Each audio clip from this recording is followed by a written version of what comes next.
What's up, Matt from Urchfab. It's going to be part 34 on the Mongrel. So just straight back onto this side. I'm going to get all this finished. I want to take all the wiper arms out first, and then we'll start cutting some plates and get this bit welded in.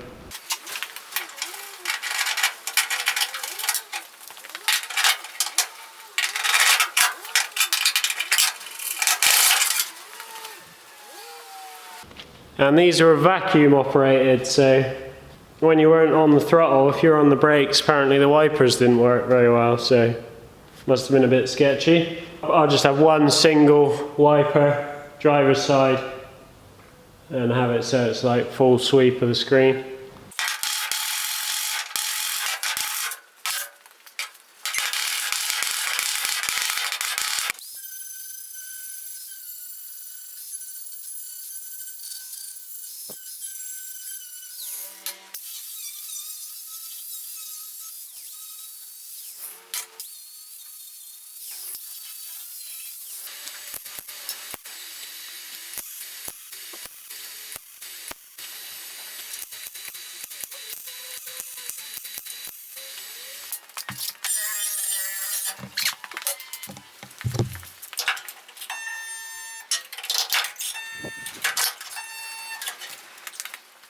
So same deal as the other side, although this one's going to be a bit more tricky because I've got to replace like an inch strip of this. So I'll make this piece to fit perfectly to this edge, get that in, and then once that's in, I'll then cut this out and bring that out to meet the piece that I put underneath.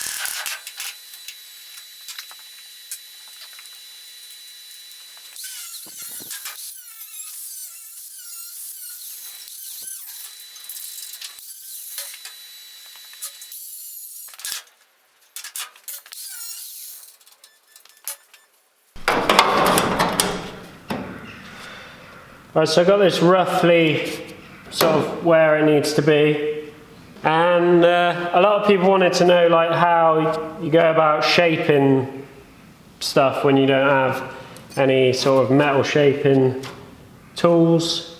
I just bend it around with my hands, or I'll use a dolly in a vise.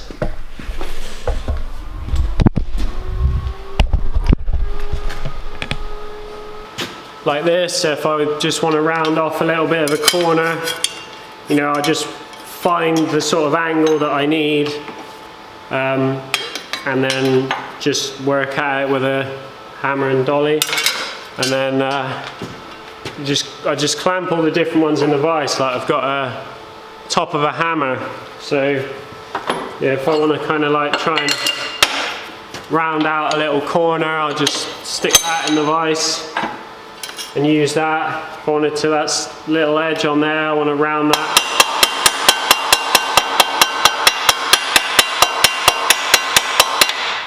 To just round that little corner over.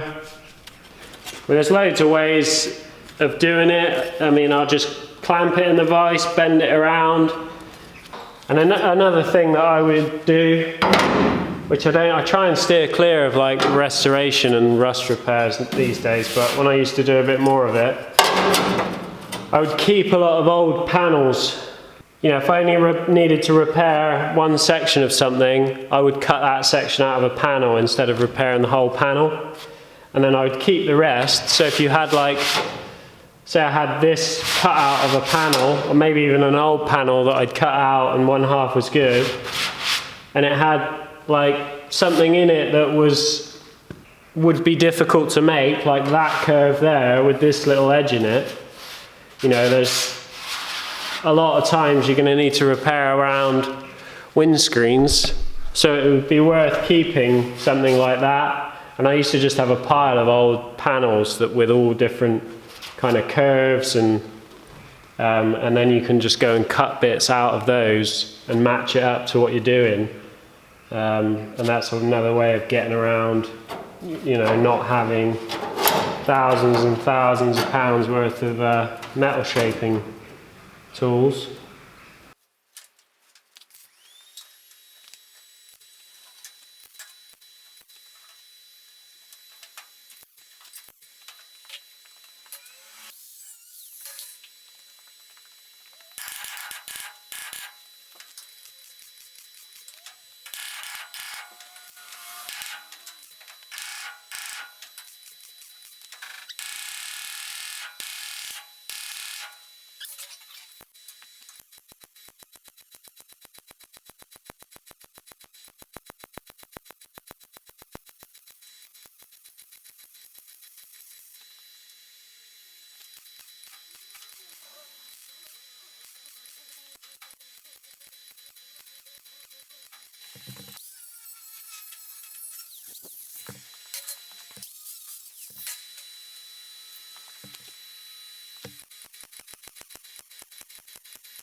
Now we need to cut this. I just want to cut a line sort of level with that hole, so I don't end up filling that hole again.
Right, that's all done. Little tip for when you're trying to weld like a piece in like that without warping it is do like an inch or a little bit less than an inch at a time. Blast it straight away with the compressed air to cool it. I wouldn't recommend cooling a weld on anything other than like car body panel thickness, because you know you could end up with a brittle weld or affect the strength of it. But what it will do is it stops the heat from, if you get it quick enough, you're trying to stop the heat from spreading into the panel.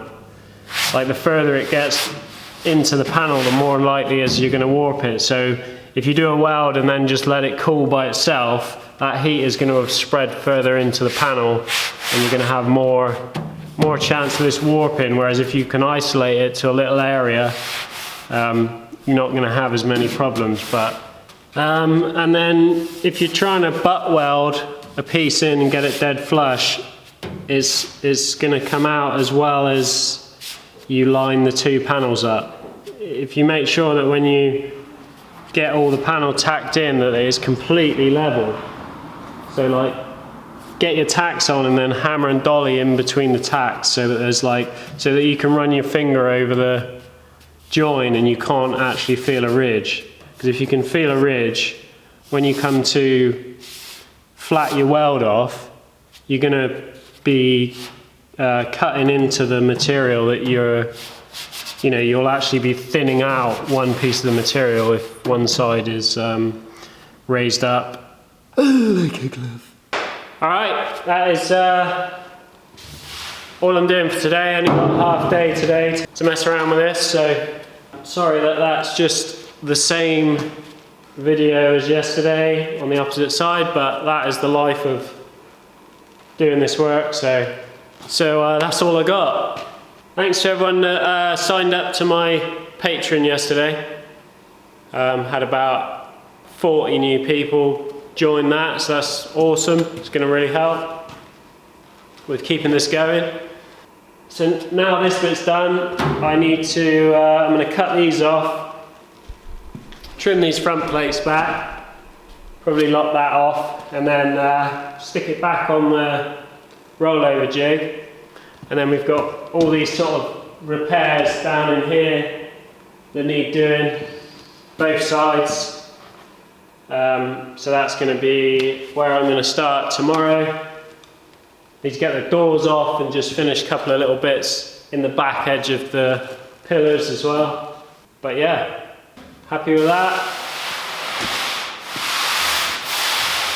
I just found some more rust holes in the back that I hadn't seen. So whenever you're doing like restoration work, you'll get one bit done, you'll be feeling all good about yourself, and then you'll discover another pit that you didn't see, and then you'll feel depressed again. That's the life of the car restorer. That's why I try to steer clear of it. But yeah, that's going to be it for this one. Cheers for watching. See you tomorrow.